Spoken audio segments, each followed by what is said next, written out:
AP రాజధాని అమరావతిలో తవ్వే కొద్దీ కుంభకోణాలు బయటపడుతున్నాయి.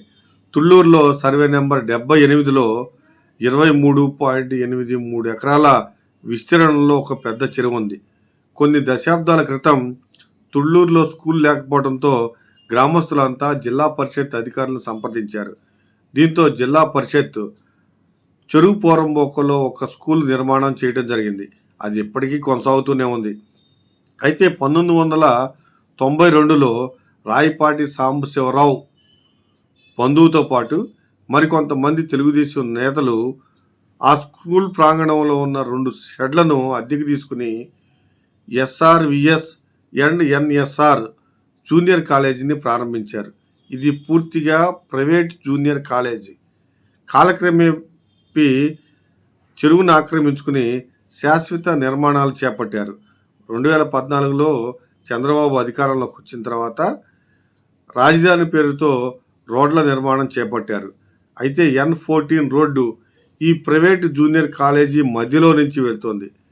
దీంతో అప్పటి చంద్రబాబు ప్రభుత్వం కాలేజీని తొలగించాలని ఆదేశాలు జారీ చేసింది.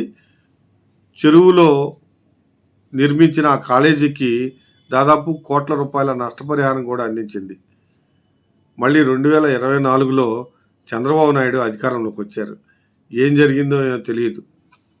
చెరువుని ఆక్రమించుకుని నిర్మించిన ఆ కాలేజీ యాజమాన్యానికి 3 ఎకరాల భూమిని ఫ్రీగా కేటాయించారు.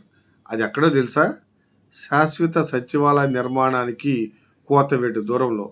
దాని విలువ దాదాపు 70 కోట్లు ఉంటుంది. దీనిపైన ఇప్పుడు రాజధానిలో చర్చ జరుగుతుంది.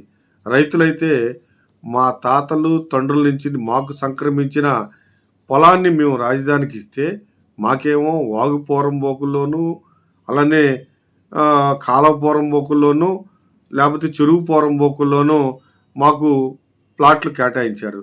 కానీ రాజధానికి ఎటువంటి భూమి ఇవ్వకపోయినా కాలేజీ చెరువును ఆక్రమించుకుని కాలేజీ కట్టిన తెలుగుదేశం నాయకులకేమో 3 ఎకరాలు ఎలా కేటాయిస్తారంటూ రైతులు ఆగ్రహం వ్యక్తం చేస్తున్నారు.